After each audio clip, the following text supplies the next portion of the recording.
Special बच्चे जहां वालिदैन के लिए जिम्मेदारी तो हैं ही, वही हमारे माशरे की भी सबसे बड़ी जिम्मेदारी है, क्योंकि बच्चे पैदाइश से ही कोई ना कोई माजूरी का चैलेंज लेकर दुनिया में आते हैं, तो ये एक्स्ट्रा केयर और तवज्जो के हकदार भी होते हैं। आज से 15 साल पीछे चले जाएं तो जो कोई भी लड़का या लड़की माजूरी के साथ पैदा होते, इनकी ज़िंदगी बहुत मुश्किल होती। इन्हें पढ़ाना हो या इनकी तरबियत करना हो, ये मुश्किल मरहला समझा जाता था। लेकिन अब सूरत हाल काफ़ी तब्दील हो चुकी है। अब बहुत से माजूर अफराद मुआशरे के मुफीद रुकन बनते जा रहे हैं, लेकिन अब शायद बहुत कुछ होना बाकी है। हम अपने सेगमेंट में इन स्पेशल बच्चों या स्पेशल पर्सन्स के लिए आज बात करेंगे, जिसके ज़रिए हम अपने देखने वालों के लिए बेहतर सॉल्यूशन और गाइडेंस भी लेके आए हैं। और इसी पर बात करने के लिए मेरे साथ मौजूद है मोटिवेशनल स्पीकर खतीब अहमद। अस्सलाम वालेकुम, कैसे हैं आप? जी वालेकुम सलाम, अल्लाह का शुक्र है मैडम, मैं ठीक हूँ, आप सुनाएं क्या हाल है? अल्लाह का शुक्र। अच्छा खतीब साहब, सबसे पहले तो हमें बताएं डेफिनेशन क्या होती है स्पेशल चाइल्ड की?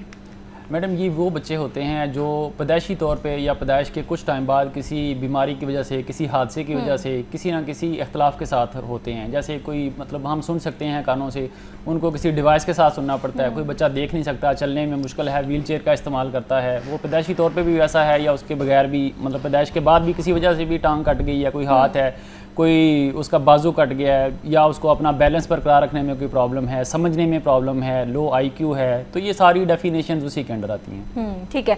अच्छा खतीब साहब, ये बताएं कि इन बच्चों को क्या हम नॉर्मल स्कूल्स में एजुकेशन दिलवा सकते हैं? मैडम अब जो पूरी दुनिया का फोकस इसी के ऊपर है। इससे पहले सेग्रीगेटेड स्कूल थे इन बच्चों के, कि ये बच्चे सेपरेट स्कूल में जाते थे, तो अब उसको बिल्कुल डिस्करेज किया जाता है। इंक्लूसिव एजुकेशन एक न्यू कॉन्सेप्ट है, और पाकिस्तान में भी वो शामिल है कि इनको दीगर बच्चों के साथ आम स्कूलों में ही पढ़ाया जा सकता है, लेकिन उसके साथ इनको सपोर्ट की ज़रूरत होती है। बिल्कुल ऐसी है। अच्छा, किन मुश्किलात का इनको सामना करना पड़ता है? मैडम इनको सबसे पहले कबूलियत का सामना करना पड़ता है। सबसे पहली मुश्किल घर में आती है कि वालिदैन एक्सेप्टेंस का सबसे बड़ा इशू है। घर से भी एक्सेप्टेंस उस तरह से नहीं मिलती। जब कोई स्पेशल बच्चा बाकी बच्चों से थोड़ा मुख्तलिफ होता है, तो वालिदैन सबसे पहले उस बात को मानते नहीं हैं। वो उसके इलाज के पीछे रहते हैं कि हम इस बच्चे को ठीक करेंगे, जैसे इसका पहला बहन भाई है, हम इसको वैसा ही बनाएंगे। तो जब वो उस तरह से नहीं हो पाता, तो मुश्किलात यहाँ से शुरू होती हैं। बाहर मुआशरा आता है, मुआशरे में भी एक्सेप्टेंस नहीं मिलती, तो ये समझा जाता है कि ये तो बच्चे कुछ भी नहीं कर सकते। अच्छा, और स्कूल्स में इनको बुली भी बहुत ज़्यादा किया जाता है? हाँ जी, ये तो मैडम ऐसे बुली के केसेस हैं कि बच्चों ने तालीम छोड़ दी। जब वो बच्चा दीगर स्कूलों में जाता है, तो उसका आप सिक्वेंटाई होता है, जैसे बेंगापन है या कुछ इस तरह का है, वो कद छोटा है, तो उसके ऐसे नाम रखे जाते हैं कि वो बच्चों का वो दिल जो तालीम से है वैसे ही उठ जाता है। तो बुली ये बहुत बड़ा इशू है स्पेशल बच्चों के लिए पाकिस्तान में। बिल्कुल ऐसे उनकी ग्रोथ पे भी ये बहुत ज़्यादा चीज़ अफेक्ट करती है।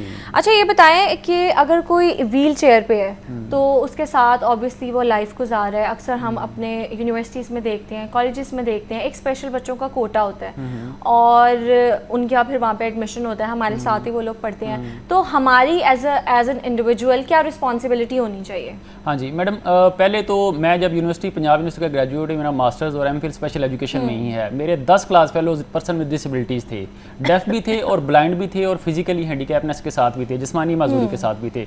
मतलब मुझे पहली दफ़ा ये पता चला कि ये लोग हमारे साथ मिल के बैठ के पढ़ सकते हैं। तो उसमें हमारा जो क्लास फेलोज हैं या टीचर्स हैं, उनका बड़ा सपोर्टिव रोल होता है। हम क्या करते थे, ब्लाइंड लोगों को उस दौर में, मैं 15 साल पहले की बात कर रहा हूँ, इससे भी ज़्यादा, कि हम उनको कैसेट रिकॉर्ड करके दिया करते थे। हमारे टीचर जो बोलते थे, हम उनको रिकॉर्डिंग करके देते थे, उनको अपने नोट्स की रिकॉर्डिंग करके देते थे। ब्लाइंड लोगों को वो टेप रिकॉर्डर होता था उस वक्त, तो उसमें उनको सुनते थे। जो डेफ लोग थे उनको उस तरह से साइन लैंग्वेज इंटरप्रेटर अगर क्लास में नहीं होता था, तो बाद में हम उनको इशारों की ज़बान में समझाते थे कि टीचर्स ने क्या करा। ये मैं मास्टर्स की बात कर रहा हूँ, मैं पंजाब यूनिवर्सिटी से पढ़ा हुआ हूँ, तो मेरे 10 क्लास फेलोज डिसेबिलिटीज़ के साथ थे। स्कूलिंग में या कॉलेज में मेरा कोई एक्सपीरियंस नहीं रहा, लेकिन अब माशाल्लाह दौर ऐसा है कि अब स्कूल में और कॉलेजेस में भी पर्सन विद डिसेबिलिटी दूसरे बच्चों के साथ हैं। तो हमारा रोल डेफिनेटली उसमें सपोर्टिव होना चाहिए, और उनको जिस हद तक मुमकिन हो एजुकेशनल सपोर्ट और इमोशनल सपोर्ट वो करनी चाहिए। बिल्कुल। अच्छा खतीब, कुछ लोग कहते हैं कि जो हमारा एक स्पेशल कोटा होता है एडमिशन का, और वो लोग आके हमारे साथ पढ़ते हैं, कुछ लोग इसके खिलाफ है। वो कहते हैं ये चीज़ उन पे बहुत ज़्यादा नेगेटिव इफेक्ट करती है, क्योंकि लोग उनको बुली करते हैं, लोग उनको एक्सेप्ट नहीं करते और उनको वैसे हेल्प आउट नहीं करते, या बहुत ज़्यादा सिंपथाइज करते हैं उनके साथ, और इसकी वजह से उनका कॉन्फिडेंस बिल्ड नहीं होता। तो इस हवाले से बताएं, क्या ये सच है? हाँ जी बिल्कुल ऐसा ही है। एक ना थी लड़की थी, यंग थी वो, तो मैंने उन्हें कहा कि मैं 15 साल से इसी फील्ड में स्पेशल, मैंने कहा आप एक लाइन बताएं, वन लाइनर आपकी ज़िंदगी का निचोड़ क्या है। तो उनकी जिस्मानी साख्त थोड़ी आप क्या कह सकते हैं कि वो शॉर्ट हार्टेड थी। अच्छा कहती हैं खतीब, अगर आप मेरी इस बात को लिख सके ना तो मुझे ये कहें कि जो कोई मुझे एक दफ़ा देखता है दोबारा ना देखे।